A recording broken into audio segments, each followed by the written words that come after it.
Szanowni Państwo, Ladies and gentlemen, I see there is silence. I do hope that you feel good. It's silence before some budynku before storm. You can see what is happening outside, and there is a huge rain, and it was really unexpected, but now it's over. So now what is ahead of us is the public programs for competitiveness and exports and the role of partnership. This is the title of our session. So let me first thank people who represent other countries and who are here with us. So the ambassador of Colombia, Jose Haterpeña, as ambassador of Georgia, the representative of the ambassador of Guatemala, Sandra Noriega, and Mr. Michalides, minister from the Republic of Cyprus. Oczywiście jest. Thank you very much. So there will be an opportunity to have an exchange with the representatives of those countries as well. You saw, according to the previous debate, that it's worth being in touch with other countries. One of the panelists said that our entrepreneurs should go beyond their comfort zone and go abroad, not only to European countries, but other countries. For example, BGK has many instruments of support for them. We are glad because of that. So let's move on to the debate. But first, before Piotr Rożek from PAP Business, who will facilitate the debate, will start, let's have some introductions. First by Konrad Wojnarowski, Under-Secretary of State in the Ministry of Development Funds and Regional Policy, and then a speech by Witold Wilak, Director for Coordination of Cooperation with EU Banks within the European Commission. Mr. Wojnarowski.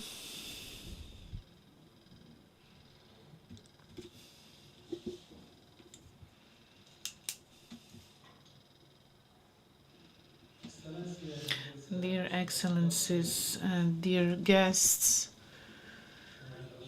dear organizers of our today's conference, entrepreneurs, and first of all, I would like to thank you for inviting me to this today's forum. It's a very important forum in the context of financing micro and enterprises and SMEs. Those are entrepreneurs not only from Poland, but from Europe in general. We've been talking a lot about public funding, public programs. We talked about how they support the Polish entrepreneurship and competitiveness and innovation of Polish companies.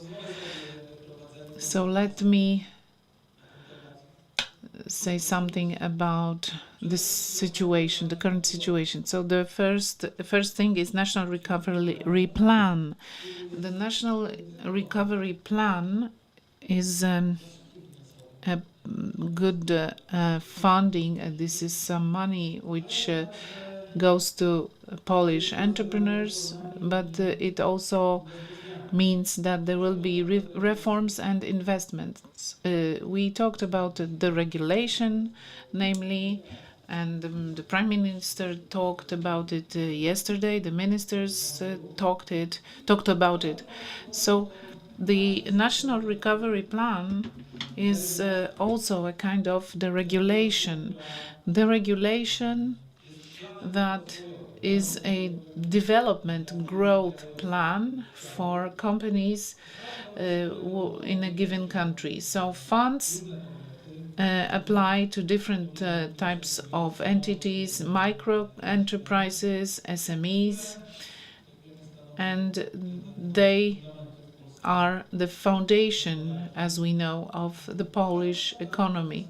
But the National Recovery Plan is also about supporting big enterprises. The National Recovery Plan provides for transition, and this will be done through a series of reforms, legal and financial reforms, but there's also investment pillar which improves the productivity and the modernization of Polish economy.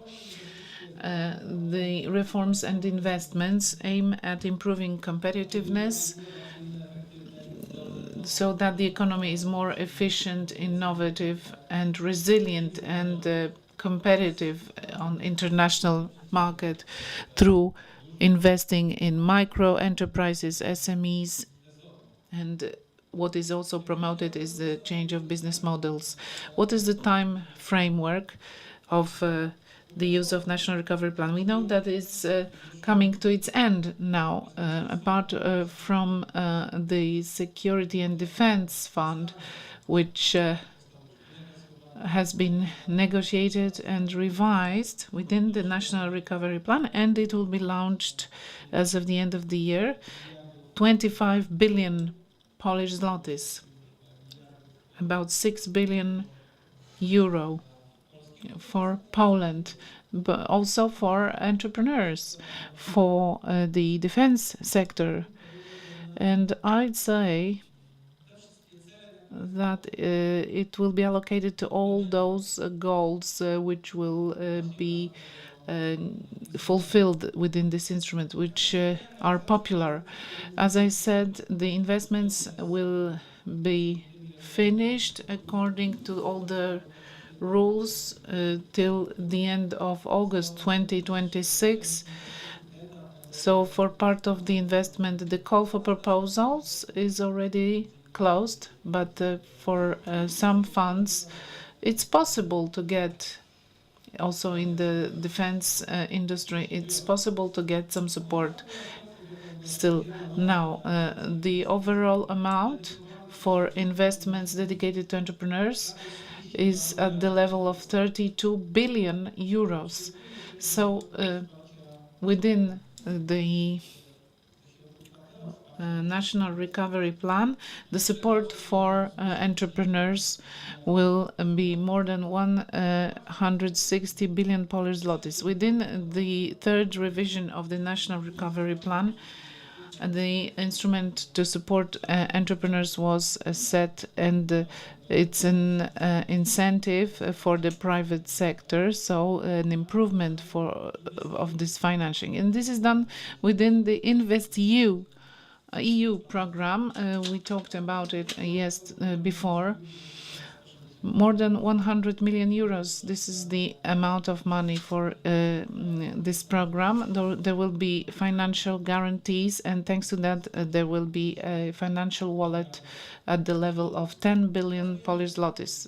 It will be generated and available to entrepreneurs. We want to increase this amount, of course, with the next revision. As I said, the National Recovery Plan is not only financial means, but another public instrument, which is reform and investment. So the supporting entrepreneurship contains a reform which is aiming at changing and simplifying procedures, administrative procedures, and reducing red tape, protecting consumers, producers in the agricultural sector, for example. There is a reform regarding speeding up the robotization and digitalization processes. This tax credit for robotization. There is a reform about switching into a circular economy model. Those are also investments regarding implementing new technologies, also environmental technologies, this all in order to be part of circular economy. Together with the reform aiming at reforming the institutions. There are also unmanned aircrafts which will be produced, and there is an investment called reconstruction and extension of competence center, which aim is to create a competence center for unmanned aircrafts, and the investment consists of creating such an infrastructure for this kind of aircraft, and also there will be local centers. So 10 locations are taken into account here. So due to what's happening on the geopolitical level, it's a very interesting reform. And this, I think, responds to market needs. So the National Recovery Plan concerns a series of reforms and investments which aim is to speed up the digitalization process through digital transition of administration and society. The financial means from the National Recovery Plan are complementary to the whole cohesion policy, to other programs such as the European Fund for Modern Economy, regional funds for given regions within this territorialization of support. Fund for Eastern Poland, for example, is also part of that. Here, the funding can be used till 2030. This is the time frame for this program. So National Recovery Plan is also an instrument that refers to challenges referring to transport, and all this in the context of decarbonization and air pollution. The main aim here is to modernize railways and to switch from road transport to railways, so better competitivity of the railway sector, investment in this sector, digitalization, the fleet, and so on, and railway lines need to be modernized. As regards energy security and creating conditions for a better balanced energy mix. So the national plan provides for some support for SMEs. They have preferential loans. They can move on and into clean energies, and they contribute to the development of RES. Those are also investments in power grids, offshore farms, and better energy efficiency of companies. And those are huge CO2 emitters, and here it also applies to small enterprises, to SMEs, because complementarity, as we know, is important in those sectors. So briefly speaking, from the point of view of the Polish economy, it's important because it's the SMEs that are mainly responsible for the development of Polish economy and for the GDP. And this also in the context of the industrial policy in Poland. This policy is to a great extent implemented through cohesion policy. We assume that within the financial perspective, 190 billion Polish zlotys will be dedicated to the development of competitiveness in Poland, and the majority of that will be invested in R&D, in intelligent specializations at national and regional level.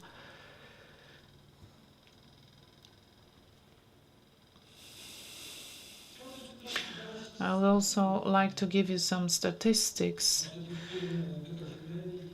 that we analyze, and I think that we should improve those statistics by joining our efforts. An element of the strategy for competitiveness, where both private and public investments with an emphasis on the first ones. Please imagine that Poland in the European Innovation Ranking is ranked only 23rd on 27 countries. So that's why we launch all those instruments. Their aim is to strengthen Poland when it comes to innovation, and the level of innovation is lower than expected, considering the size of the country and the economic development of the country. It should be mentioned that it's important to stress the innovation, the innovativeness of SMEs. Here, there is a huge difference between us and other countries. 1 on 7 SMEs has introduced recently a product innovation. In our region, it's minus 23%, and in the whole EU, it's 27%. That's why it's crucial to invest in innovation in sectors where there is a huge internal demand. It's easier for companies to first sell innovative products on their domestic markets and then expand abroad.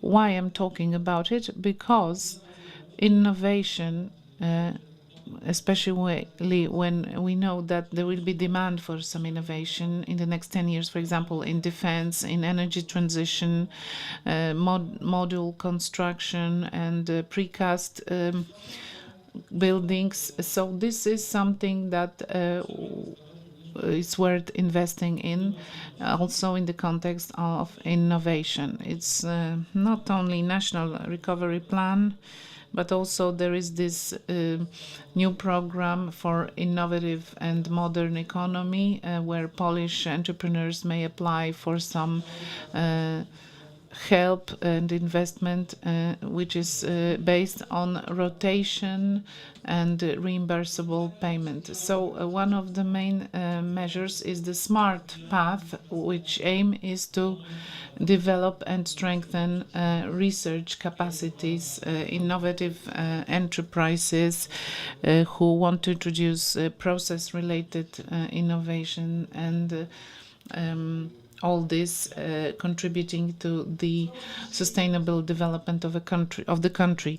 And there are also other instruments, ecological loans, and the Polish Entrepreneurship Agency has also some other tools, Startup, Start Us, which aim is to promote medical technologies and new companies in this sector. And this is one of the sectors which is the fastest developing, and that has an impact on the improvement of our well-being.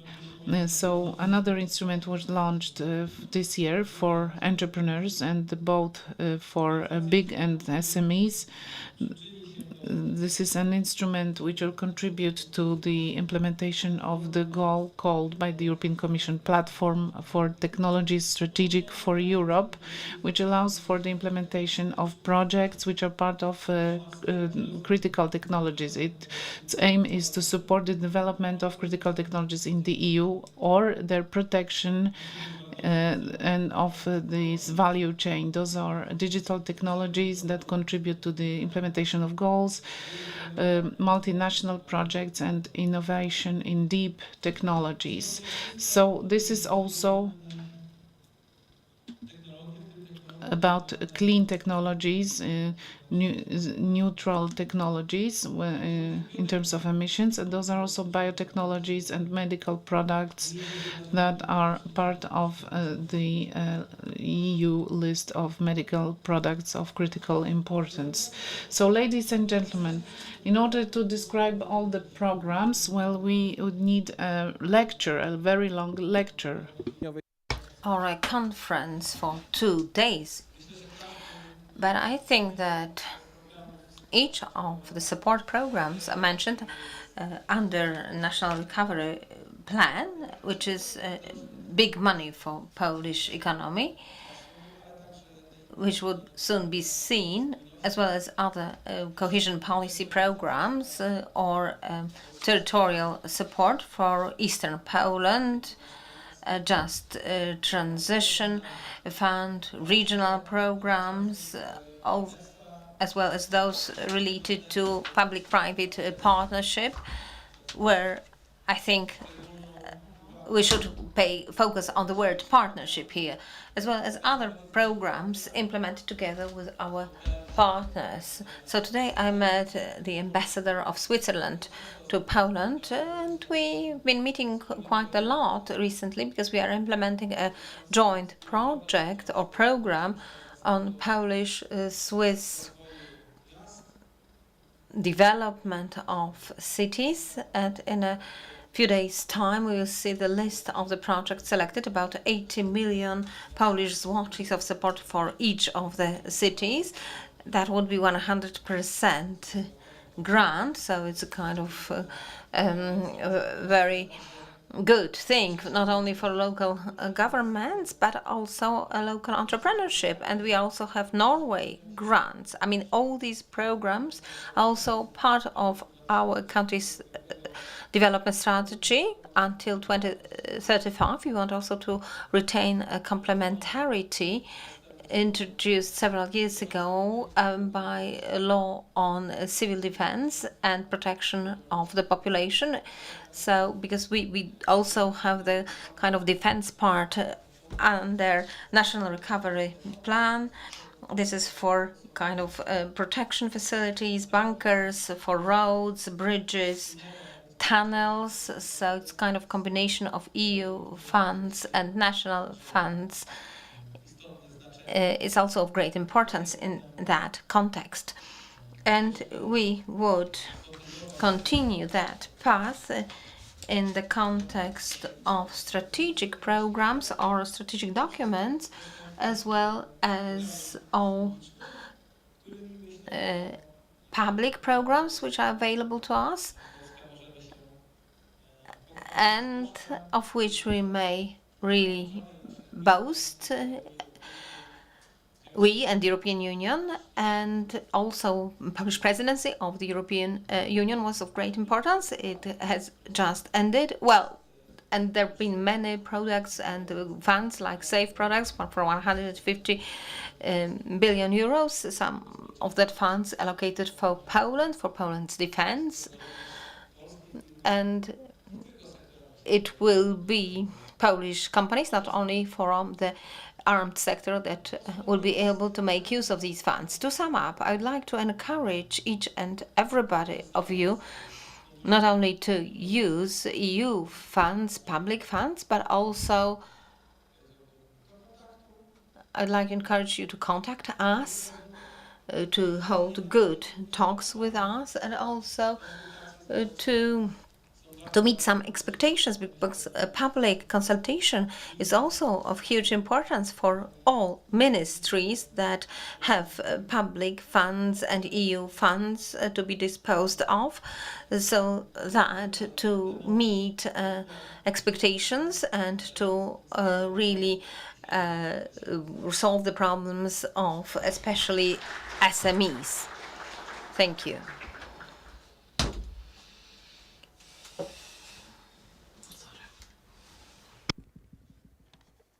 Dziękuję bardzo. Thank you so much, Mr. Minister.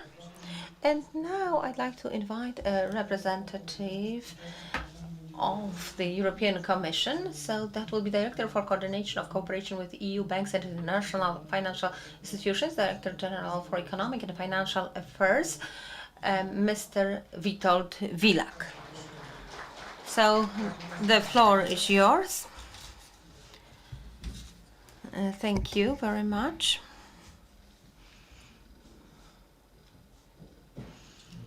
So, good afternoon. I'm happy to welcome everybody. Thank you so much for inviting me to the conference.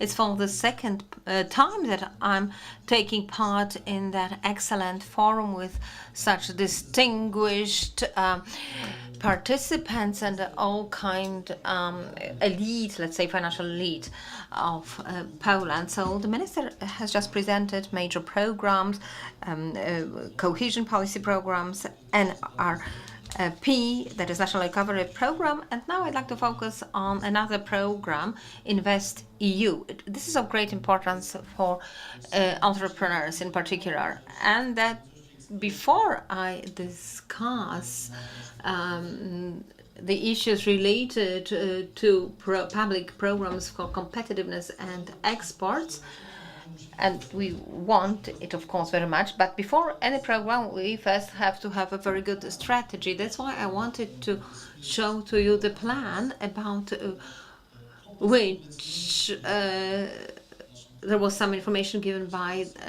Madam Smyk. So this is a compass that defines the activities of the European Commission, of the European Union for the coming 5 years in order to maintain and strengthen the competitiveness of our economy and to maintain our lifestyle. We called it competitiveness compass. In fact, it must be economic system like Galileo. It must be very precise. You know, the Galileo system is even better than American GPS. So it must be only precise or accurate system will enable us to face the challenges in the globalized world, given increasing competition from the US and as well as Asian countries and generally big geopolitical tensions that are facing us. So on which we based our competitiveness compass. So 3 transformation requirements: decarbonization and competitiveness, that we want to show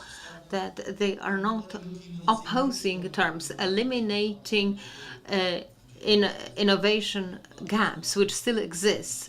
Although for 20 years now, our ambition has been to fill that gap, to eliminate it, but we will have to continue to do so, and later on we have to commercialize all innovations. So the third requirement, decreasing excessive dependence and increasing security, which was the logo of Poland's presidency that has just ended. So the question to you, please raise your hands, those who read our communication on the competitiveness compass. Who read it? Arkadiusz, I knew you would do it, of course, Mr. Minister. And what about the others? No problem, of course. I will briefly present it. Because one of the factors that you've seen, and there is some uncertainty, but this compass really defines which communications will be issued on that topic by the European Commission, and it will contribute to the legislative framework which would be introduced very soon in the coming years. So please read it. Of course, these 3 transformation requirements are also part of some important things like simplification, single market, financing competitiveness, and high quality jobs. Now the first one, eliminating innovative gap. We've already taken some measures. Our communication was issued in January. Time is money. I don't have to tell that to entrepreneurs. But the major strategy was about startups and scale-ups that we adopted by the end of May. And it is trying to address one of the problems, because we just don't have one death valley as regards commercialization of research. We have another death valley related to scaling. So we want European companies to stay here in Europe and to expand their market potential, even at the global level. So this is one of the problems which we try to address with our partners. That is the European Investment Bank, and there are representatives of the bank here with us, EBI and the European Investment Fund. As you may know, it started last year the initiative for European Technological Champions, which is to support investment funds that invest about 1 billion euros, so that to take over some companies so that they would not run away to other market, the US, for example, in particular. So this initiative has developed well. Now we want to expand it. We want to include there more EU member states, because there are now 6 member states, and we want also to involve private sector, which is one of the activities that we would like to take.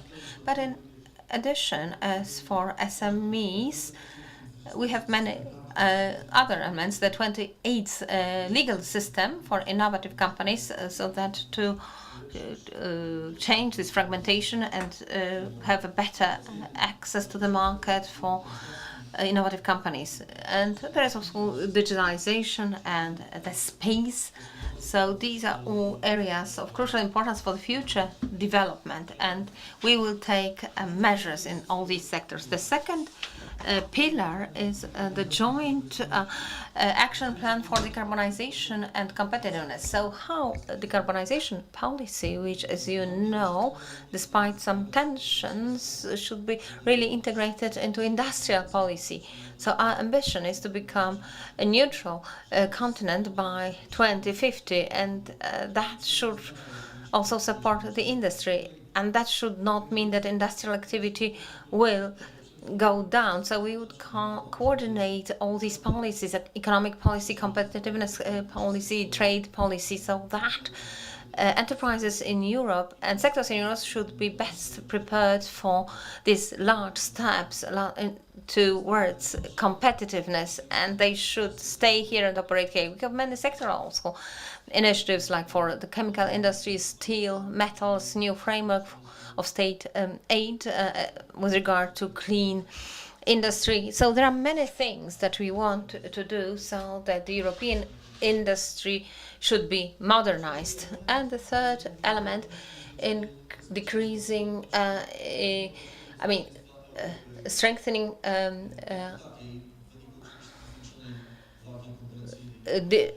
diminishing dependencies and therefore increasing competitiveness on the world sky. We are in favor of further development of trade, because trade is the best element of increasing the wealth of nations, but we must be more strategic and more selective as regards our work, and we must also secure socioeconomic interests of Europe. In particular, access to critical rare earth minerals is of crucial importance, as you know. And of course, defense industry, as Minister has mentioned, there is a SAFE program for 150 billion, and there's the White Book for security. So the issue of security, of European securities included, and I must say that European Investment Bank also changed defense policy, increased financing for the defense sector enterprises. It's not only dual use, but there's also dedicated infrastructure for security. And now as for horizontal factors, so that's simplification. As you know, 35% must be reduction of this administrative burden for SMEs, and omnibuses have already been mentioned today. But some people say the European Commission always wants to make simplifications. We are not always successful in it. But this time, indeed, it seems that's the issue of our competitiveness, and we must simplify things. Maybe not deregulate, because it might create other problems, but we are definitely in favor of that, and my Commissioner Dombrovskis is in favor of introducing simplifications in a continuous way. So it won't be just a single effort, it will be continuous effort, and omnibuses will be successfully implemented in specific policies. The second horizontal element is removing barriers on the single market. The single market has a great potential for European enterprises to grow. So we want to have a breakthrough here, and it's related to financing as well. Our activities related to the union of savings and investment. So we want to decrease some burden for the banking sector. We want to take some measures, like, for example, 10 billions of savings of EU citizens, which is much more than in the US. It should be redirected at investment. We must think how to do, which instruments to use. Also, the European Investment Fund is thinking about it, as I've already said, but that's the issue of our competitiveness, because public funds, as we all know, are not unlimited. So we must always pursue reasonable fiscal policy. So here, the only source the use of which we have to increase is using savings in order to increase investments.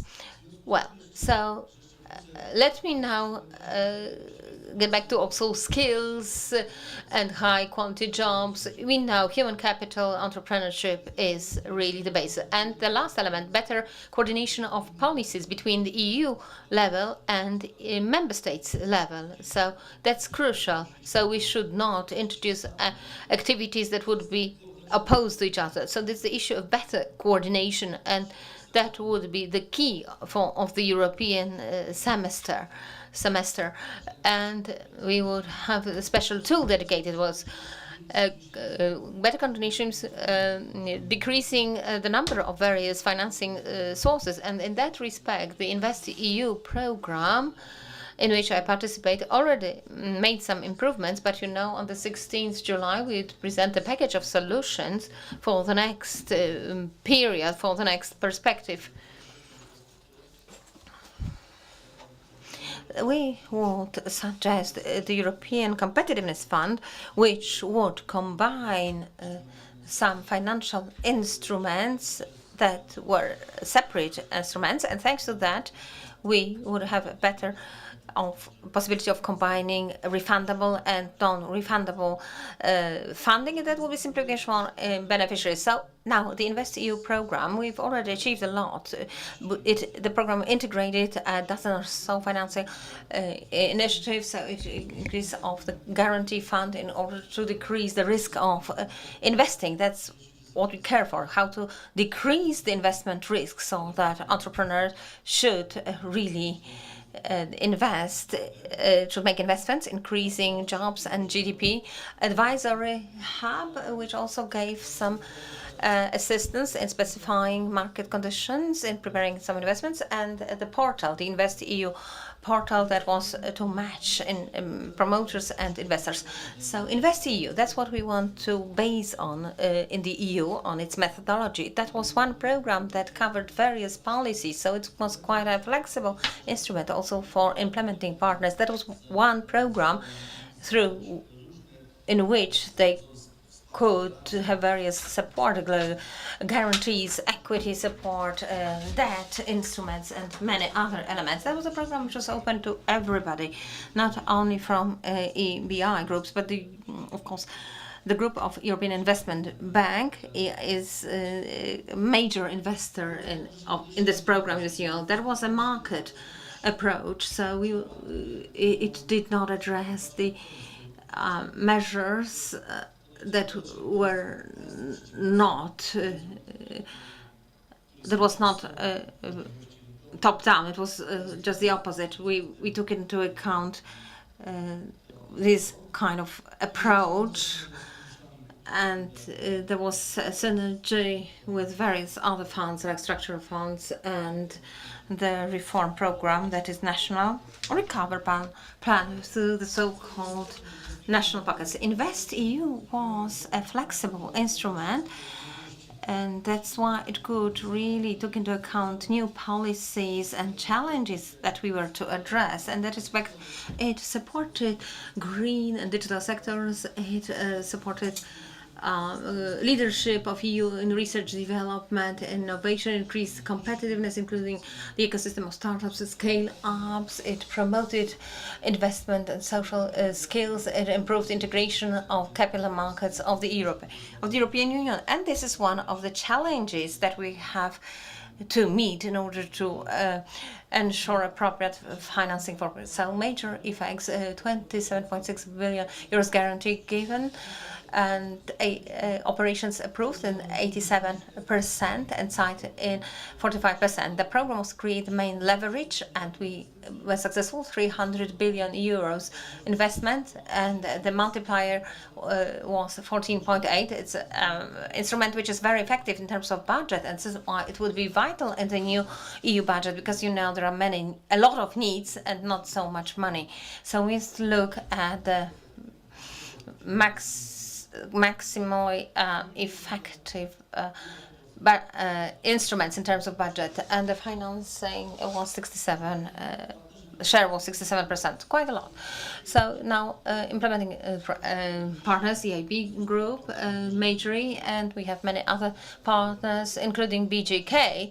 And these are not the only partners. These are the ones that directly signed guarantee agreements, and there are many other partners that cooperate with the European Investment Fund, and they operate through it, and the colleague representing fund would discuss it. There were also advisory agreements to support the preparation of good innovative projects.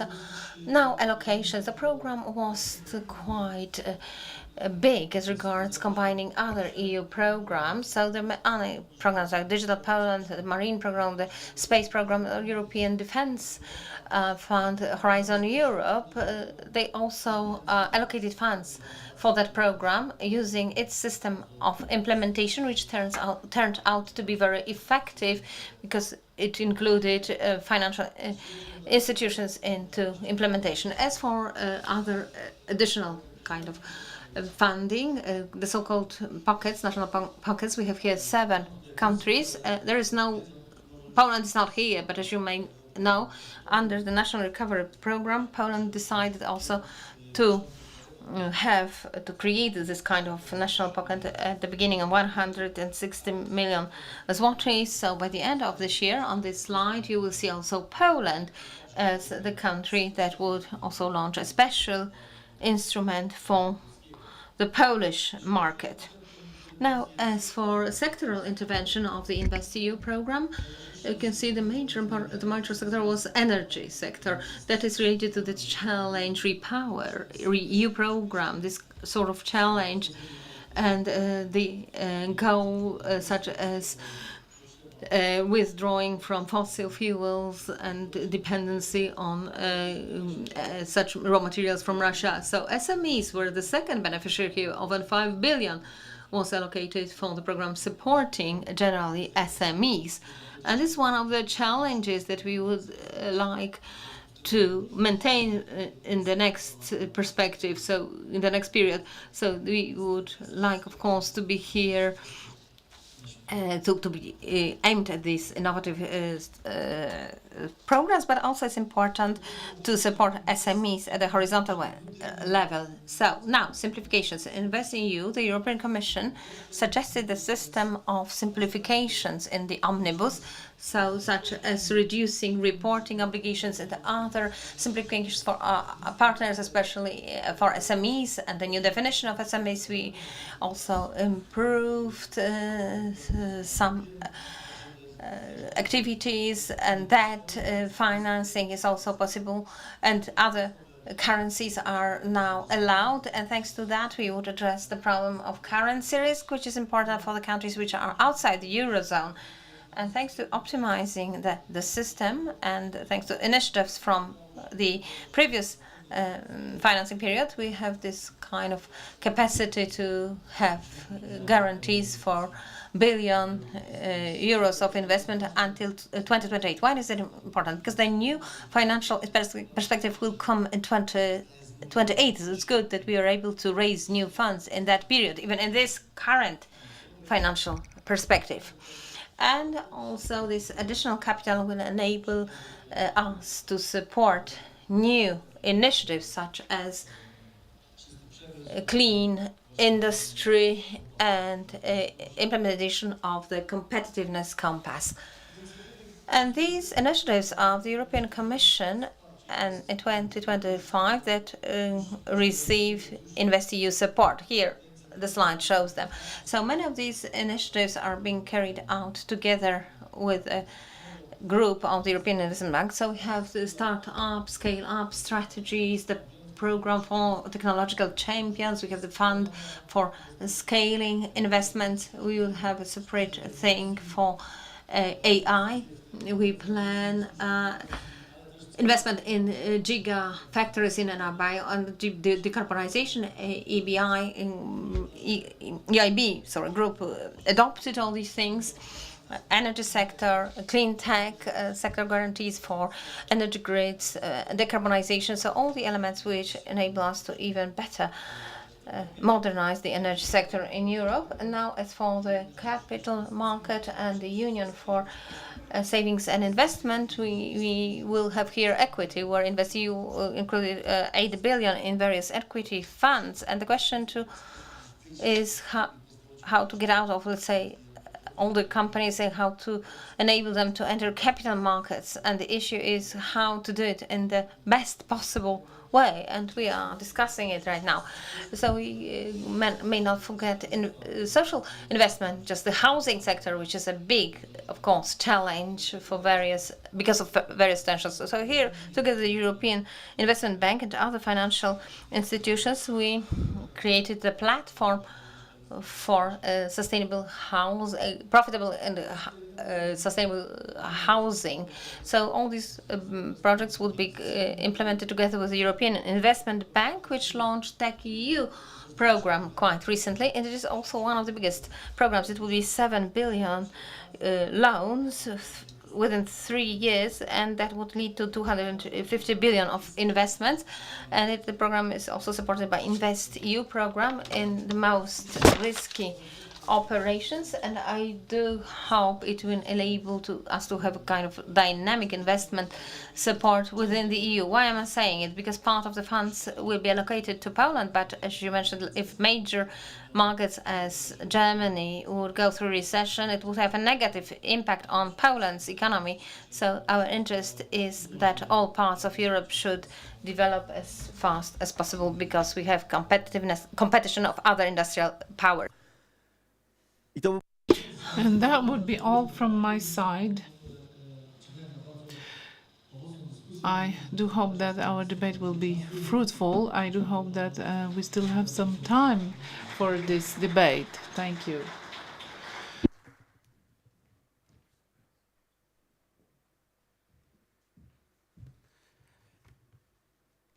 Szanowni Państwo, po tym Ladies and gentlemen, after this warm-up done by Mr. Witold Willak, I would like to invite Piotr Rożek from pub business, and he told me to introduce other panelists. Thank you for this applause. So please give us the chairs that we need on stage, because we will be inviting our panelists here. The debate will last for an hour or so. Do I see or hear the chairs coming? Not really, but we have them here. Okay, so maybe we will do it on our own with the editor-in-chief. We journalists, we are not afraid of this kind of work. So if need be, I will help him. But in the meantime, please let me invite our panelists. Łukasz Bernatowicz, president of the Business Center Club. Bartosz Kublik, president of the management board of Bank Boś S.A. There is some change. And maybe something changed in the board. This is what I thought, but okay, Marek Szczepański, you are here. Thank you for telling me that there has been a change. Bosch Bank is close to me, and I'm an active participant of the banking sector market. I have some bonds in this bank, so I do hope that everything is going well in your bank. Krzysztof Karwowski, Chairman of the Board of the Polish Bank Association, Chairman of the Section of Cooperative Banks and Banks Associating the Polish Bank Association. And a round of applause now, please. I saw him today, so I knew that he was here. Piotr Dmuchowski, President of the PFR Polish Development Fund, SA.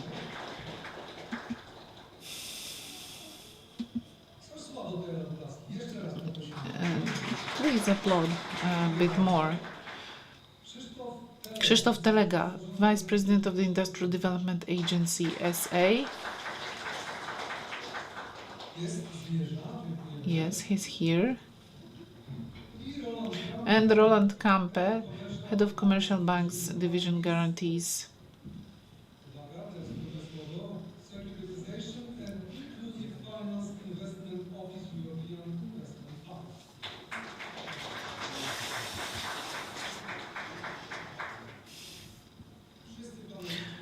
Or our panelists are here. Well, let's just wait some time for tables so that you can put the mic on the table if it's necessary. The debate will be animated by Editor-in-Chief Piotr Rożek. He's got his mic. Okay, the floor is yours. Thank you, and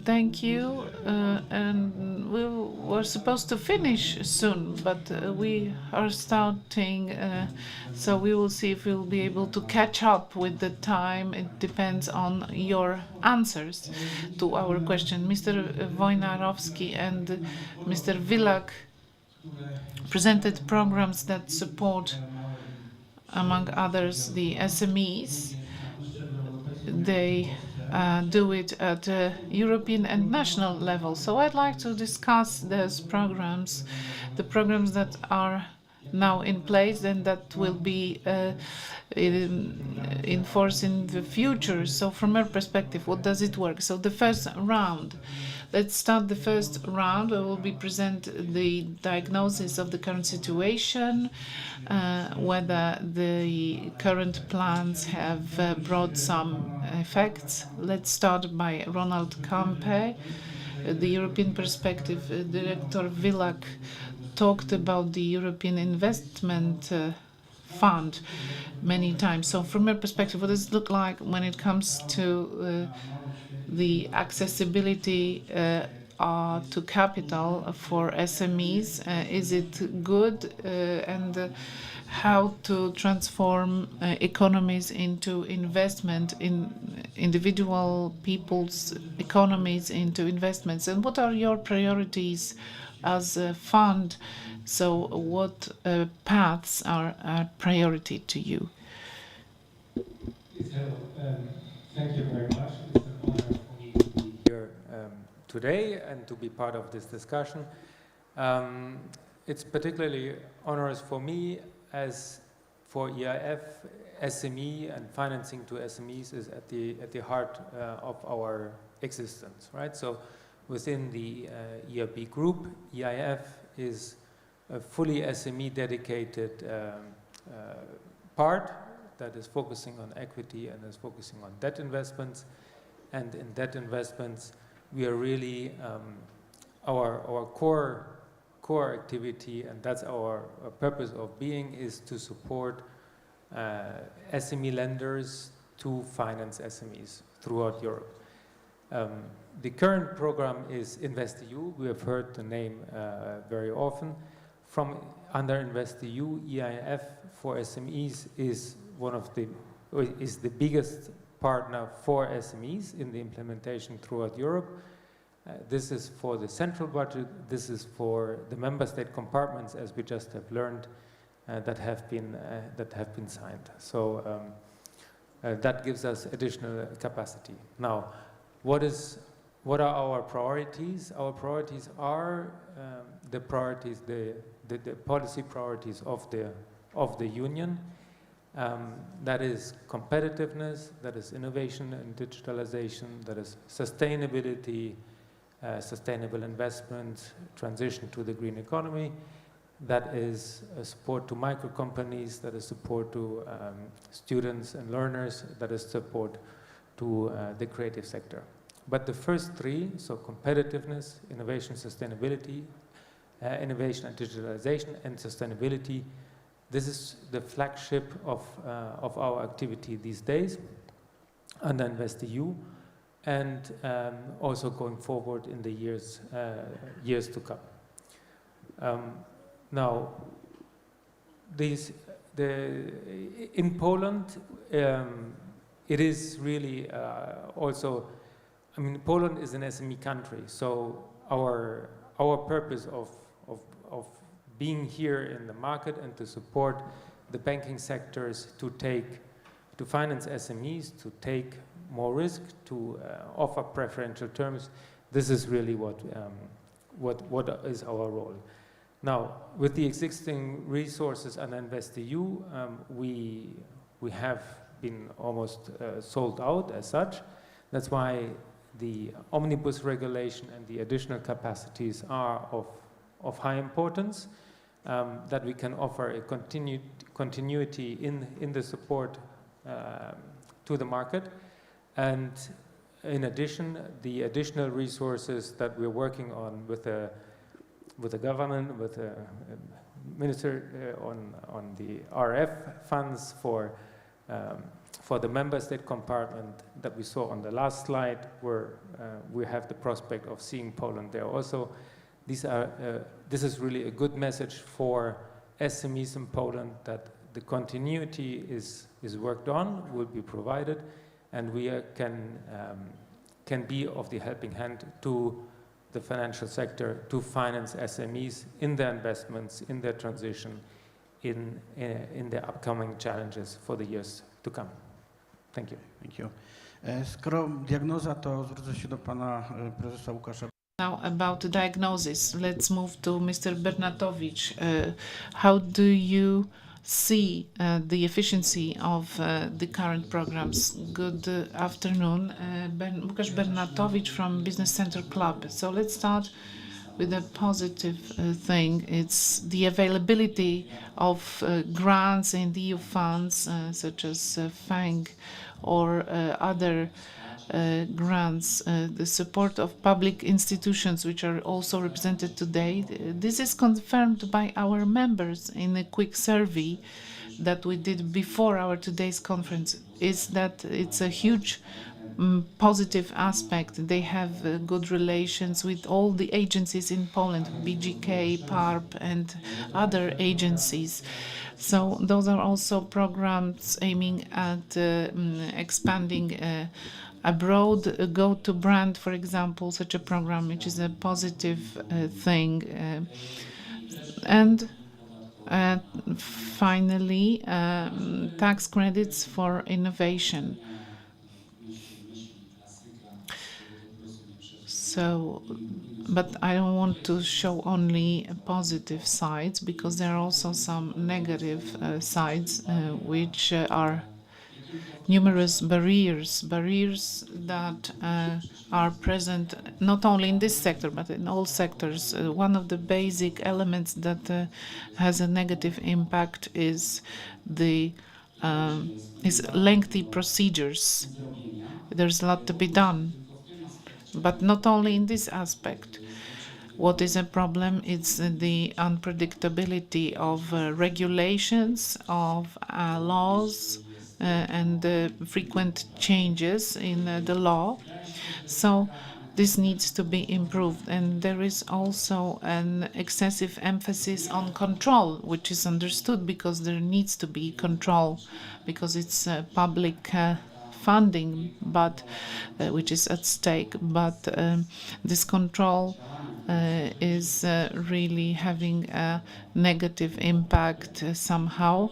And this could also be improved, and in the end, it's a lack of partnerships with the administrations. So more partnerships, more understanding, and less red tape. I think this is easy to be done. Thank you. Krzysztof Karwowski now. What is the point of view of cooperative banks? What is your experience in distributing public funds in those programs for SMEs? So cooperative banks,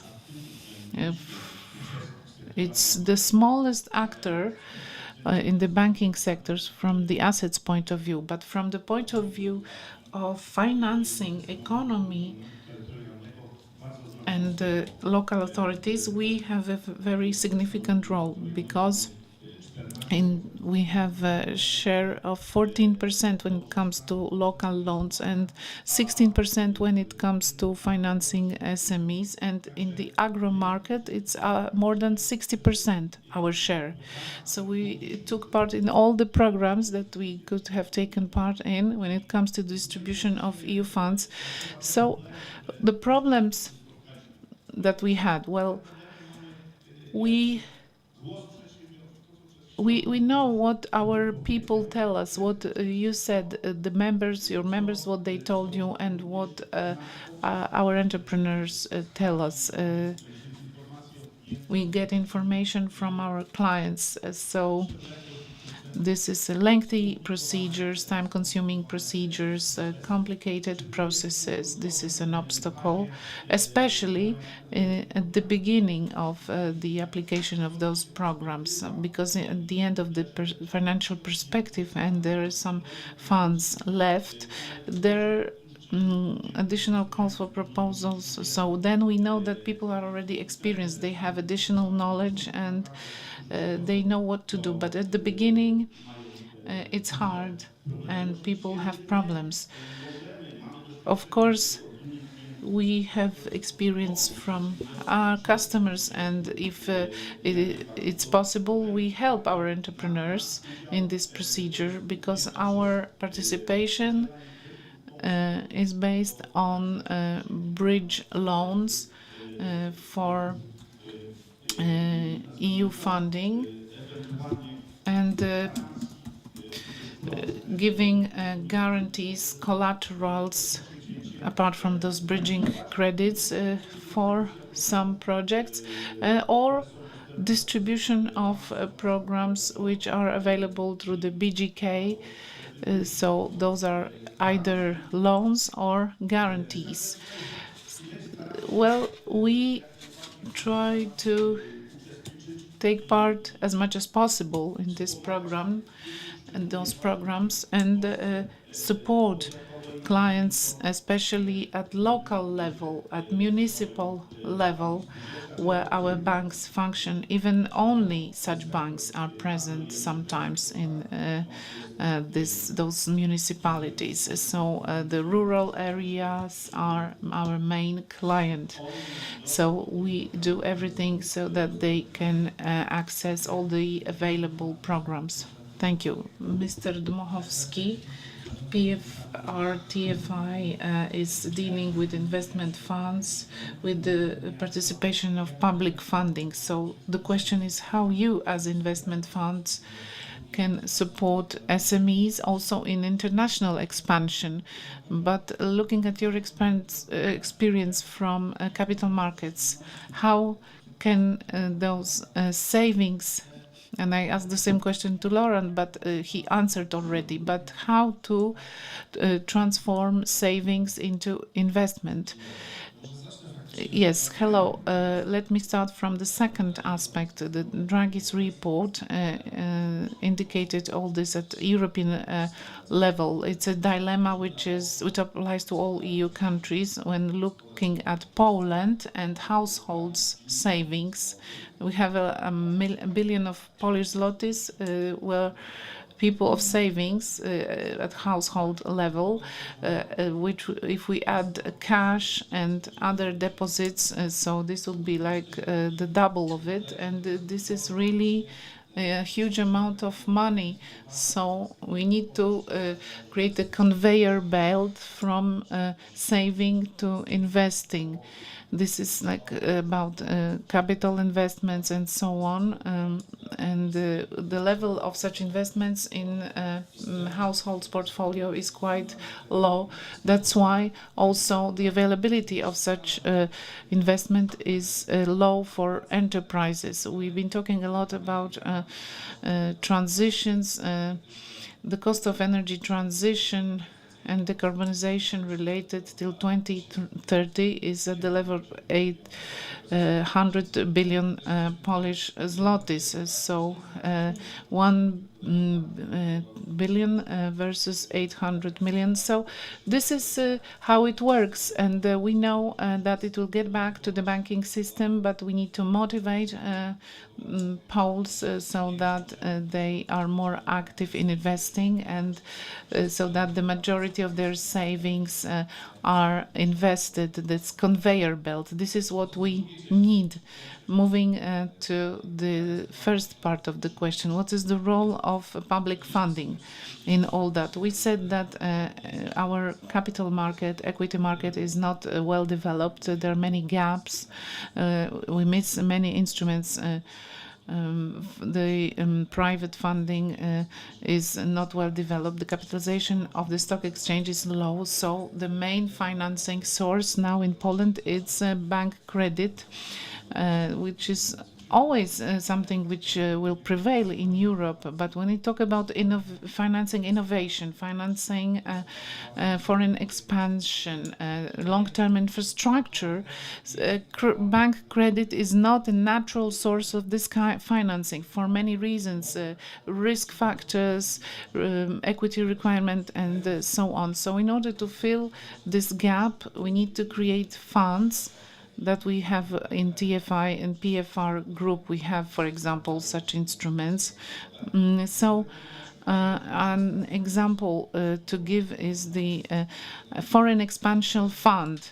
Foreign Expansion Fund, there is more and more need for a real foreign expansion, not only through exports, because Polish companies, they have done very well abroad with their products. They are competitive, but we've reached such a stage of development. They've reached such a stage of development, and I'm not talking only about champions, but also about small companies, that they want to be present abroad as they have their branches of their production and so on.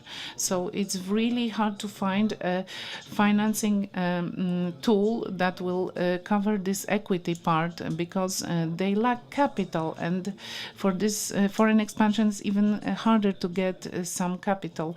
So this foreign expansion fund fills this gap, and I think this is really something unique as a tool. Up to 49% of equity is given. We are different from private equity funds. We are different from the private bank, but we intentionally don't want to have control. We entrepreneur to have the branch office abroad, and we are kind of a passive partner with full control. So we must ensure that everything is okay. We are the financial investor that gives capital for launching factory, for takeover, for expanding activity by foreign expansion. So it's a good example. There is no such product, and from the commercial viewpoint, it is not so often present in global markets. To continue the subject of the diagnosis of the current status, the question to Marek Szczepański: what is the experience of the BOŚ Bank as regards the use of public and European funds to finance the development of funds? Okay, Marek Szczepański. Well, the board composition is as it is, no change. But as for my bank, BOŚ Bank, I am responsible for all public funds, and these are mainly EU funds and also national funds. And the goal of the funds is to make the offer for our clients, that is SMEs, more attractive. BOŚ is taking part in most of public projects, though that is such as guarantees implemented through BGK. They cooperate with the European Investment Fund using the InvestEU program. And I'd like to emphasize we also participate in the programs that combine financial instruments, that is loans, with grants. We are one of the banks that offers to the clients the ecological credit, as mentioned by the minister, within the program Modern Economy, that is the so-called ENG program. So resulting from the cooperation between Bosch and European Investment Bank, we are operator of preferential loans in 9 regions, voivodeships. This is mainly addressed to SMEs to increase energy efficiency, because the subject here is the competitiveness, but I will try to show in my first statement and the second statement what we as Bosch specialize in, because as most of you know, Bosch is not one of the biggest banks, but it specializes in financing pro-environmental investments. Hence, EU funds that we obtain are to make our offer more attractive as regards improving energy efficiency, RES installation, thermomodernization, circular economy. And there is an exception, which is also very good. We are the operator to also reconstruct Ukraine together with BGK. This loan is for enterprises, but it does not contain pro-environmental element. And now the last 2 statements, sentences. Well, as I mentioned, we participate in most public programs. We see that there is a lot of EU funds on the market, and the offer to SMEs is really an extensive one, but it is not so that we cannot correct something. Of course, we can always improve something. And Director Vilak mentioned simplifications. When I hear that, it's of concern to me, but I've been dealing with EU funds for 25 years, and every 7 years there is information on simplification, and sometimes they are real simplifications, and some are the reason of concern. But nevertheless, I keep my fingers crossed for simplifications. One of the simplification that appeared in this programming period, that's really very good, that is combining loans with grants and guarantees with grants, has been used on a large scale, and it is to the benefit of entrepreneurs, because thanks to that the financing offer is becoming much more interesting. And finally, I just would like to say that there are some areas, from my perspective, that is working for the Bank for Environmental Protection, and the person who has been dealing with EU funds. 4 elements are about it: the scope of support, simplicity, standardization, information, and that's it from me. So now, then I will give you the floor in the second round. But in the first diagnostic rules, President Telega, Industrial Development Agency, which is between somehow the banking sector, EU funds, and enterprises. So now, from your perspective, how does operational cooperation looks? I mean, as regards implementing EU and public funds, and where are the biggest challenges? Industrial Development Agency is a unique institution, and every day we are involved in public-private partnerships implementation and EU guarantees within our portfolio. So we give short and long-term financing, and we have also support of guarantees. And I can look at the problem from both sides, that is, as a financial institution, and I also represented entrepreneurs who are applying for funds. And let me share with you my conclusion, which is from my experience. First, improvement of information. We all hear now that funds are available at high level. Institutions have websites, and it works. But the smaller the company, the less time it has to read such offers.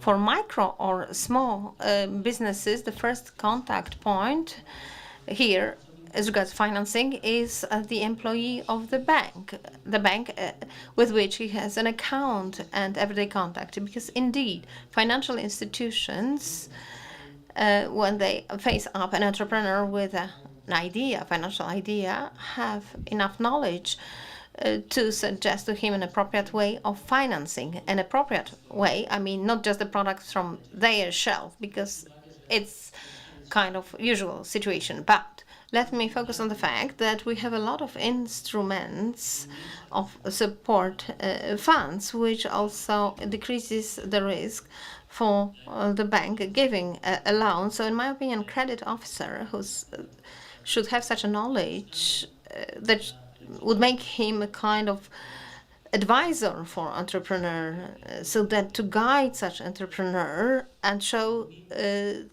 entrepreneur many possibilities. The second, we should not maybe wait for the omnibus, but also when applications are submitted for financing, we should already use some simplifications. For example, declarations instead of statements. There might be kind of declaration of the entrepreneur, and the decision is conditional. And when we start paying funds, the entrepreneur should present the documents confirming what he wrote earlier in his, let's say, declaration. I think such procedures would speed up the very path of getting all these funds and would definitely save times and avoid unnecessary projects. That's the second. The third now. In some projects, we call it sustainability of the effect. So the entrepreneur gets support, and for some time he has to show some effects of that support and to document there. So this is kind of very big administrative burden, which we have discussed today already, but we are waiting for such simplifications now, because from in the first financial perspective, producer groups received quite a lot of funds. Cold storage facilities were built for fruit and vegetables. Cold storage trucks were made. So, but some projects were structured in such a way that these trucks were going with the apples in one direction and not back, because it was not included in the application, and therefore the cost of the project was much higher as compared to kind of reasonable running of the business. So I think these are the things that could be done by us right now. All right, you were saying things in advance that we were to discuss right now, that is ideas and good practices, and I promised it would be Marek Szczepański who would say something about his ideas to solve the problems that we discussed in round one. I have no ideas now, that would be too much, but I'd like to refer to these 4 items already mentioned. So the first issue, I'll be kind of very practical because I'm a practitioner. I would also avoid the things. What is financial instruments? What it is? Preferential loan guarantee, capital instruments.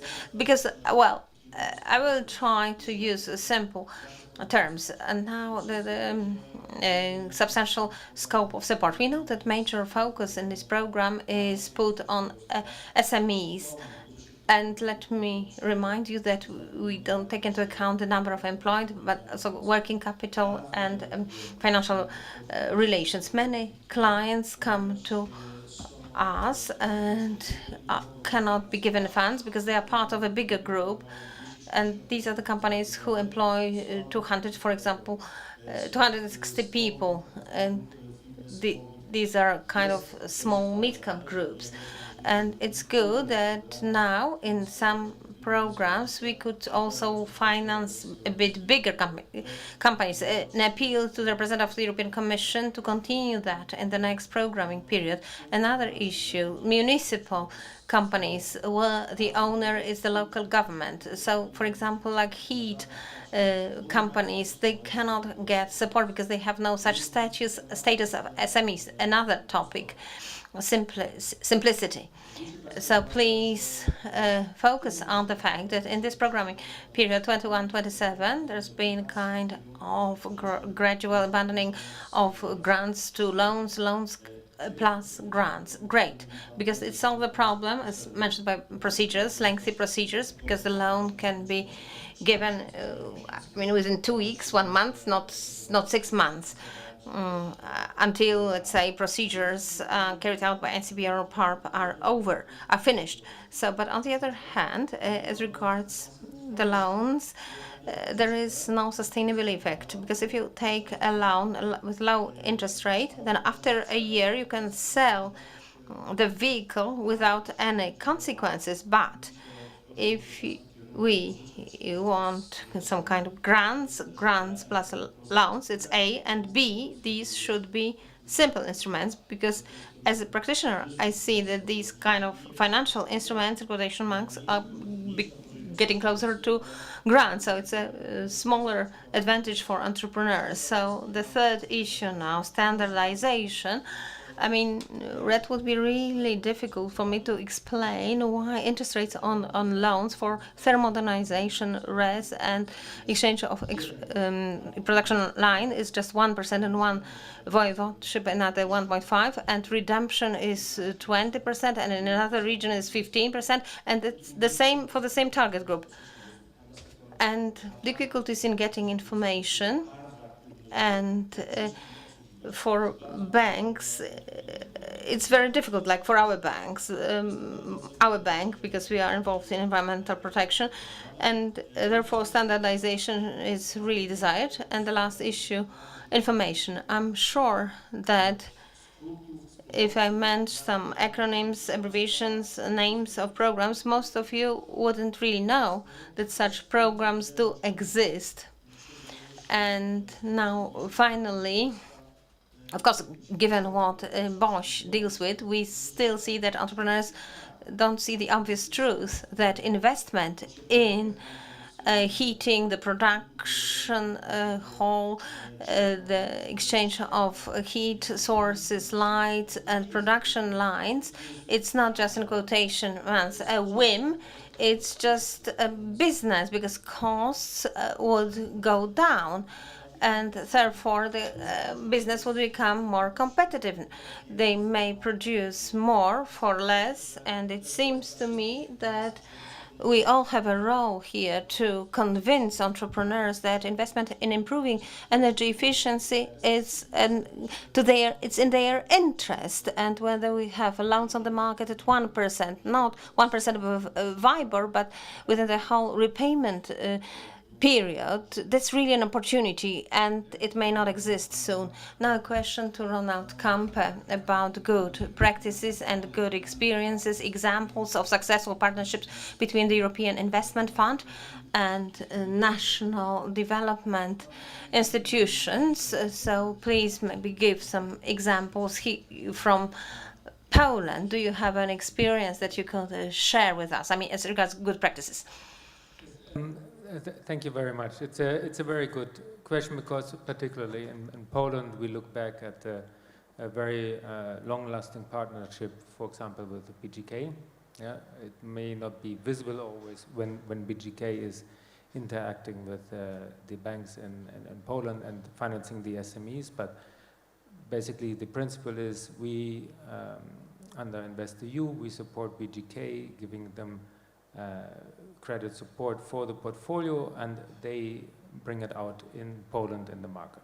Yeah, and this is a long-lasting relationship that is already there for I think 2 decades by now, and continuity is here the key for success. That what works well is really continued over time. 2 more examples I would like to mention. One is sitting right next to me, Agencja Rozwoju Przemysłu. I don't know, it was for sure wrong pronounced, but it's not so long-lasting, the relationship, but very successful, and we are very happy with how InvestEU has been implemented and taken up by, as a corporation. So we are very, very happy on observing this development. And then when it comes to sustainability, it's For sustainability, we don't have an agreement in place with promotional players, but with kind of a Twitter, which is Bosch Bank. So I was not selecting the panel here, just to be clear, but it's coincidence, and I'm very happy to be just next to Marek. And I mean, he already gave a bit of insight of that they have signed up for the sustainability guarantee. And from our perspective, what is really key in the success in also helping the banks to implement the product is that we provide support in the form of webinars, we support in the form of an online tool, in the form of dedicated workshops and sessions. We have now established a help desk where questions can be answered much more quickly, and it's very well taken up and is very successful for the sustainability guarantee. And I think this is a template that will also continue going forward. So there are many programs out. I think the knowledge sharing, the awareness raising, and to make them visible in the market is the key for success, combined with the continuity that banks doing the investment today can really leverage on that, not only for a 2-year implementation period, but for a longer term. And that is really the key that we observe. And there in Poland, we have a huge potential to discover that many more opportunities can be opened up, and if then with continued resources they are working over a longer time, then the initial investment of setting up everything makes much more sense and is really bringing results and reaching more SMEs overall. Thank you. Thank you. Pytanie do prezesa Krzysztofa Karwowskiego. So, what is the role of cooperative banks? You said that you were close to SMEs. So, what kind of tools could be introduced or solutions to increase the role of cooperative banks? Today, during the presentation, there was a list of factors that had an impact on decreasing investments in economy. Well, I think that we need to eliminate, in order to increase investments, we need to eliminate elements that are mentioned as obstacles on this list by entrepreneurs.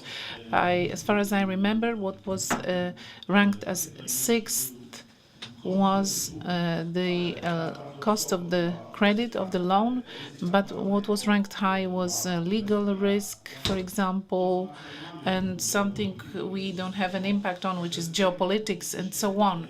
So that's why we should concentrate on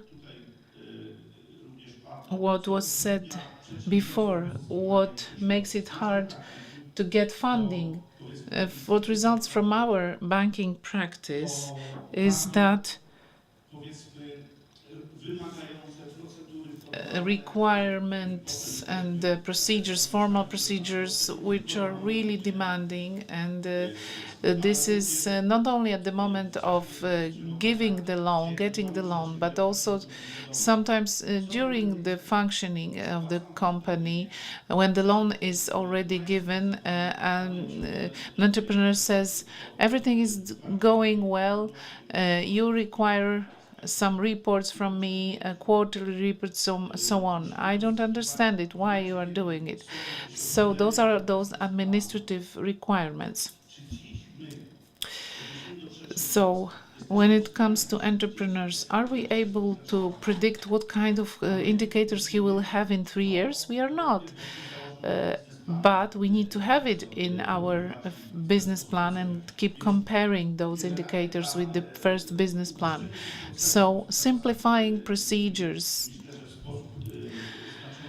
this could considerably reduce the fear against getting a credit. And in last year, for example, more investment was done through leasing than through investment loans, among others. What was the reason, among others, is that two elements are eliminated by leasing, because leasing has simpler procedures and often it's a cheaper product, because who takes part in the financing? It's either a producer or a dealer, so they reduce their margin on the product, and thanks to that, he's able to sell it.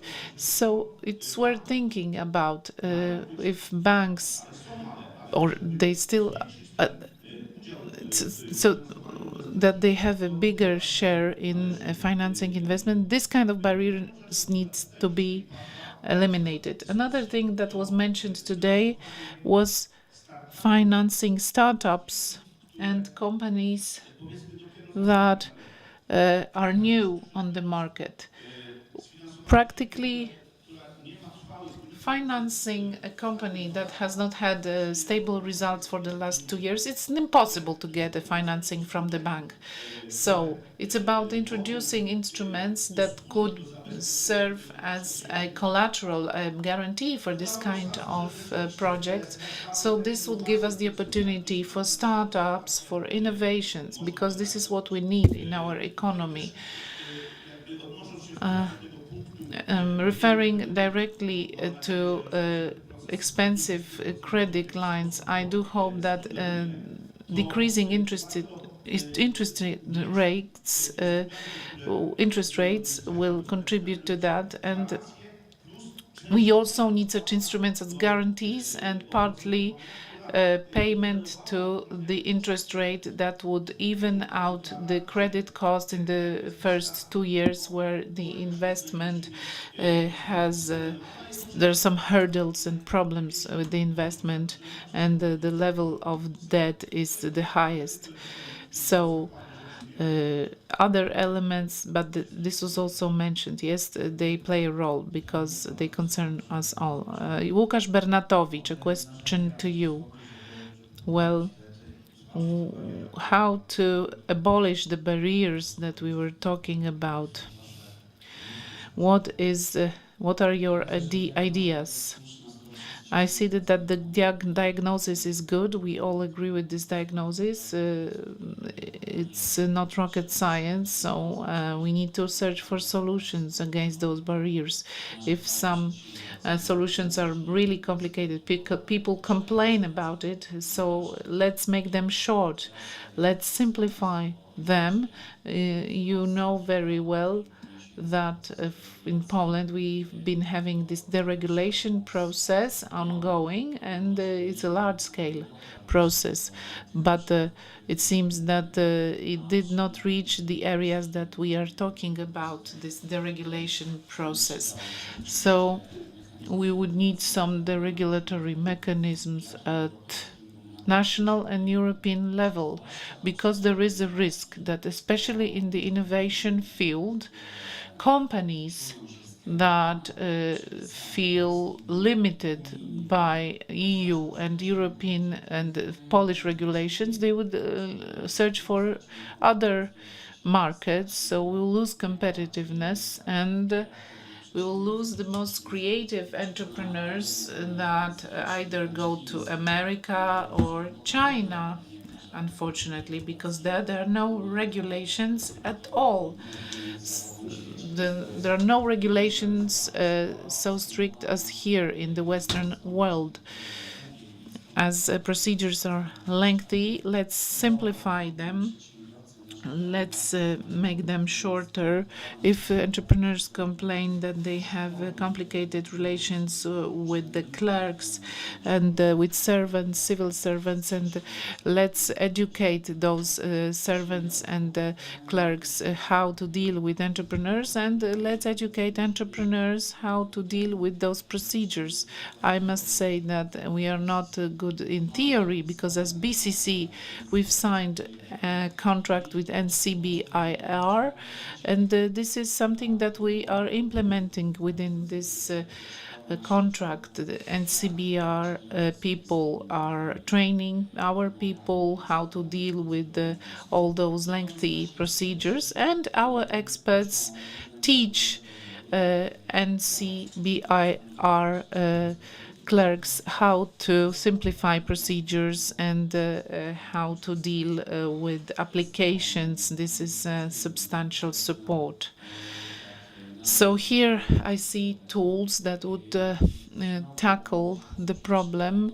I may also use one example that concerns the whole economy, which is the introduction of tacit agreement, and this is something that is really mobilizing, and this is something that will end up with a tacit consent, will end up with a positive decision. So such an entrepreneur will know that the case is being processed. I'd add information platform between national administration and EU administration. This is what you said, the lack of knowledge, especially about SMEs, about procedures, about how to deal with them, so that they are done effectively. This is a problem. Trainings, information campaigns, those information educational platform would bring positive effects. Thank you. You said that Polish companies are running away from our red tape, our barriers, so they go elsewhere. So you have PFR, TFI, you have this foreign expansion fund, so you support going abroad. This is a positive thing because companies grow thanks to that. But from your point of view, what does it look like? What is your support for foreign expansion? What are the main fears and worries of companies, Polish companies, what they are afraid of, and how do you help them? I think that the situation is much better than in the past. Pipelines and potential targets, the situation is much better than 3-4 years ago, and Polish companies are mature enough. They don't have they are not afraid of this expansion. What's more, the situation on the European and international market is more favorable because we know that Western industry was undergoing some crisis, and the second thing is that private equity ventures, when it comes to Western Europe, they are also in a difficult moment. There's a lot to be sold, and the new cap equity is smaller. So potential targets to be taken over, there are more and more of such targets, and more and more potential sellers are looking for industrial solutions. So Polish companies are now taking part actively in this process. What are the barriers, obstacles? It's hard to be present on the foreign market because it seems exotic to Polish investors. We have an example of investment in Finland, which is really open to foreign investors, but first we need to break this entry barrier, and secondly, there is a lack of finance instruments, especially equity instruments. That's why we have this foreign expansion fund, which covers this gap, and often companies don't know that such an instrument exists. That's why we are talking about it, so that they take into account this tool for their expansion. The knowledge barrier that we talked about, let me mention one thing that happened yesterday in the PAP agency in Poland. The premiere of Team Poland for Ukraine. This is a pilot program.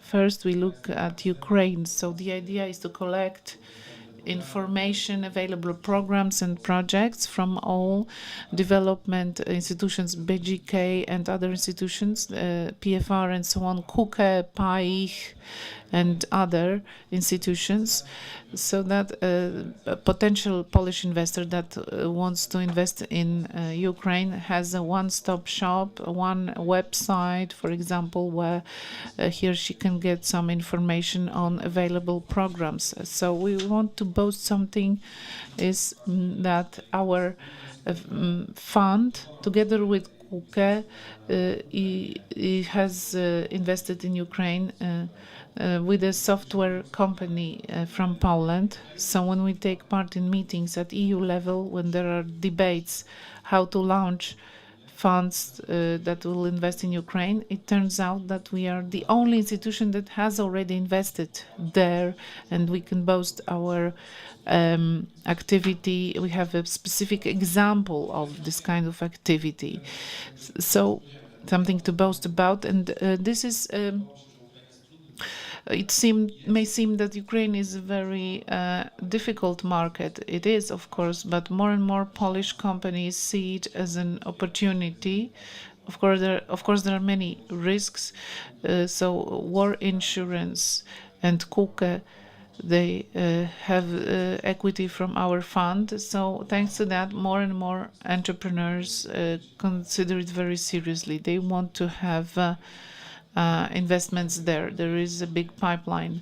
So what it shows that if we are able to create a good mechanism, a good procedure, a good instrument, and that it's a package of solutions, well, that even investing in Ukraine is possible. PFR has a deep tech program which was launched recently. It's a bit the same. There is no mechanism in Poland that would allow to implement technologically advanced projects in Poland.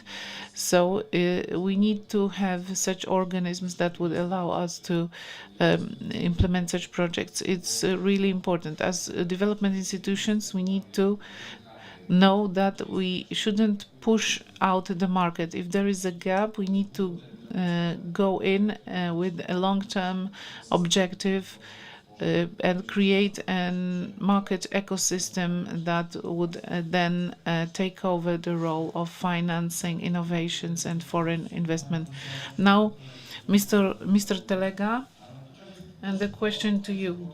A question about exports. How you, as the Agency of Industry Development, how do you support the expansion of Polish companies abroad in this ever-changing geopolitical environment? Do we need some additional tools from your point of view that would facilitate your activity? Just to complete about Team Poland, 35 products are there, guarantee, loan products, insurance products, for example. So this is also intelligence and so on. So, and we accompany those people in their study visits. So as regards our agency, we have a series of instruments supporting entrepreneurs in their exports activity. We even have a definition of an exporter. An exporter is someone who, during the last 3 years of its activity, had a given amount of income from exports. So we have loans with the guarantee given by KUKE investment and other kind of working capital, also loans that either finance directly a given entrepreneur, or it's based on contracts. So the cooperation with KUKE is really good, and it's getting more and more intense. EU guaranteed loans, I've already talked about it, but now a couple of words about something that I think is not well known, is that the whole territory of Poland is an area of investment. there is such a program, and the agency is dealing with the majority of them, the southern and southeast regions, and we deal with that. And if someone wants to invest, there, and he decides to invest some funds in one of the special economic zones, as he gets some support, which is a tax credit up to 70% of eligible costs, and it's relatively easy to get them. There are 14 criteria that need to be fulfilled. In some regions, only 5 or 4 criteria need to be fulfilled, which is employment, new technologies, maintaining jobs. Those are easy criteria to be fulfilled. Each municipality has the so-called coefficient of support. There is no standardization here, depending on whether it is an urban municipality or in rural poor areas. The coefficient is growing up to 70%. So the normal investment process should be like that. Entrepreneur, if he has a knowledge about that, he should consider such investment, because he would get the reimbursement of 70% of investment costs. And this is an administrative decision. The criteria must be complied with, and we give decision within 30 days. So far in our 3 economic zones, 46 trillion zlotys were invested. 1,200 decisions were made and over 1,000 investors. So our tasks as Industry Development Agency is to provide such entrepreneurs with energy, water, other media, to equip the area. So there are some areas and they're waiting for investment. So we have 2 elements as the Industry Development Agency to support Polish entrepreneurs. First is loans, and the second an infrastructural element. We should have the 3rd round, but we are running out of time. So the 3rd round would be kind of brief summaries, maximum 2 minutes for each of you. So, and the leading theme of the summaries, future, how to effectively build public-private partnership in the future, so that development investments could accelerate. Let's start with Roland Kampe. So please give us a kind of summary and tell us about your ideas for the nearest and a bit further future. I would like to pick up on the financing of startups. So we have learned before that Poland ranks 23 out of the 27 in terms of the density of innovation that is happening. And the support to innovative companies is something that is really one of our priorities, right? So overall, we see under InvestEU 1/4, so 1 out of 4 are companies that are less than 3 years.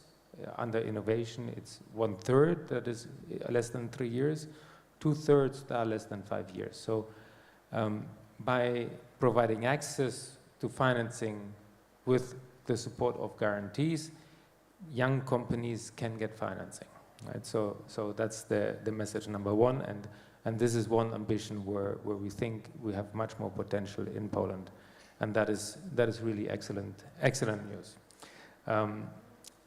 In the near term, so this means that we're working on the changes of Omnibus, a few more resources from central compartment for innovation, for sustainability, for competitiveness. More importantly for Poland is the developments under the member state compartment, where there are then dedicated resources for Polish SMEs to be really for competitiveness as primary, as wave number 1.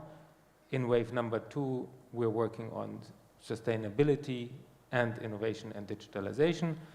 And these are already interlinked with what is coming in the next program period, where we have the Tech EU initiative, where we finance AI, digitalization, defense activities. And if one is looking into the criteria today, they are already they can be financed already today. So digitalization, investments in AI by companies can be done with the criteria that we have on innovation.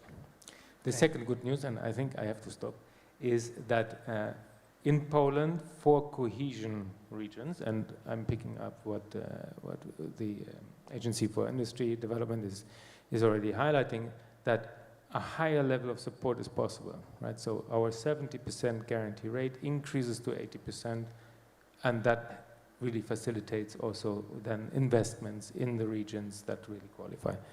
So overall, EIF for Poland has big plans to do more. We see the potential, and we see all the SMEs that can have better terms in terms of financing, access to financing. So you will see more from us. Thank you. Krzysztof Tolega. Agencja Rozwoju Przemysłu zaangażowana jest. Three development agencies involved in the development of two strategic areas of Polish economy, that is marine and wind energy and nuclear industry. And what we see, a small share of local content is very small. And we would like to solve the problem. And we see the two instruments which will be needed. First, to increase kind of more mobility of funds, so that it could go more up. So we would need kind of guarantee fund that would support Polish entrepreneurs by getting these guarantees. And it's interesting because we have a contract which is the source of financing of the contract, and what we miss is sureties and warranties which are required. And the second training, our companies which want to participate in these two very prospective and worth billions of zlotys, they feel lack of staff, and they have to apply for certificates, which is costly. The grant program that would finance let's say training in offshore or nuclear energy, plus sponsoring some some studies at universities and agencies doing that. And in the mid perspective, it would enable Polish enterprises to increase the local content. Marek Szczepański, please. Thank you so much. Several words about one of the dimensions of public-private partnership, that is public authorities, the banking sector. So at the beginning you asked about the role of Bosch. We do guarantees and warranties for funds from BGK and European Investment Bank. We are one of a few network banks that participate in loan programs. There are also several cooperative banks here. Why so few? The answer is so simple, because there is over liquidity in the banking sector, and on the other hand, conditions created for handling the funds make banks fearful of taking risks to handle such problems. And for longer term, it's risky, because if the tendency of moving from grants to loans and credit facilities, then the sector of lending is well developed, but it has limited potential.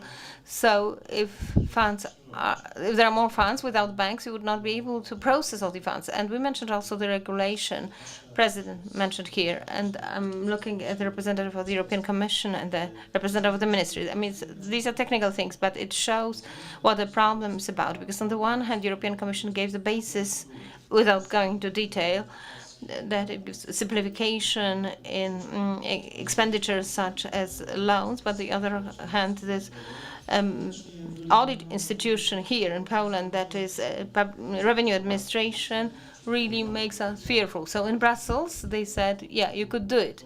But here in Poland, it's not possible, and it gets down to regional level, and something which should be simple is not so simple. And Krzysztof Karwowski now. So the topic of our debate is support for export, but we mainly focused on facilitating investment by entrepreneurs, because when they invest, they produce more, better products, then they will look for the markets. And yes, indeed, security instruments are very good here for that purpose. And to sum up, it's important that now we have tools, and we should create a general database of knowledge using AI, I think, where all these problems that result, on the one hand, from this kind of very big bureaucracy and lack of knowledge among entrepreneurs, and many times you mentioned training for them. It would be easier to get such knowledge by asking several questions to them. For example, they would answer, I run such and such farm, and I have such and such revenue. What can I use while exporting goods to Ukraine, for example? And when we have such, let's say, answers, then it would be easier to look for such knowledge and to have some specific examples. Because from our discussions with entrepreneurs, it looks that they very often don't know what they can benefit from. Another issue is, I always emphasize that we should have such a situation that assistance programs should be used also through refinancing, because the lack of such instruments causes expectations or waiting for what will happen. And well, they are waiting, and even the best investments are waiting. And the entrepreneur wants to, of course, implement such investment projects, but economic thinks that is the cost should be as low as possible for entrepreneurs. So we should consider such things. Yeah, Piotr Dmuchowski, I'll be brief. Dmuchowski. So as for expansion, as my colleague has mentioned, from our perspective, that is Foreign Expansion Fund, we are trying to discover new markets for Polish entrepreneurs. Together with these entrepreneurs, our database of knowledge of investments, markets of other countries is really increasing. Even recently, Finland seemed quite, let's say, exotic, but now Nordic countries are interesting market. In the US, the projects are being implemented, and we will have very interesting investments very soon. But there are markets where the presence of Polish entrepreneurs is really very small. Asian markets are really interesting, and we'll be working on it. And Africa, and we mentioned that during the previous panel, more and more Polish entrepreneurs are looking at that continent, and we'll do our best together with them to implement such investments. It's important that the value added from such fund, like PFR-TFI, that is a Foreign Expansion Fund, is such that the Polish state is behind it. That's important, which for Polish entrepreneurs and partners in those countries is value added. And now Łukasz Bernatowicz, who will close it. Well, just two sentences. From the point of view of entrepreneurs that I represent, I would say the following things. Our country has achieved great success as regards the use of funds for innovation and expansion. It was only thanks to the institutions that you represent here. So, having said that, I'd like to also tell you that there's still a great deal to be done, and I'd like to focus on one element. Please think that Spain, when was spending funds, EU funds, created general European champions, even world champions in the construction sector by constructing their motorways. That's the example. We didn't manage to have it. As President mentioned, President of Industry Development Agency, we must also spend money in such a way so that Polish enterprises should benefit from that much more than so far. That's it from me. Thank you very much. Thank you very much for participating in the panel. Mr. Roland Kampe, European Investment Fund. Thank you so much. Krzysztof Telega, Industry Development Agency Marek Szczepański, Bank for Environmental Protection Krzysztof Krawowski, Chair of the Council of ZBP and President of Cooperative Bank in Szczedno, Piotr Muchowski, PFRCFI, and Łukasz Bernatowicz, President of Business Center Club. Thank you so much. And I would like to give the floor to the chair who would close the first day of the conference. In fact, ladies and gentlemen, I wouldn't really close it because we will have now time for some discussions on the margins of the conference. This is a good opportunity, but I'd like to say that we are behind the schedule now, so thank you so much for your participation, and I'd like to invite you for tomorrow. And the event is called European Forum for Financing MMSMEs 2025, and tomorrow we would also have many interesting meetings and panels, and those who would like to ask questions to our lecturers, please do it because on the margins of the conference, because they are still here. So thank you for the first day. See you tomorrow.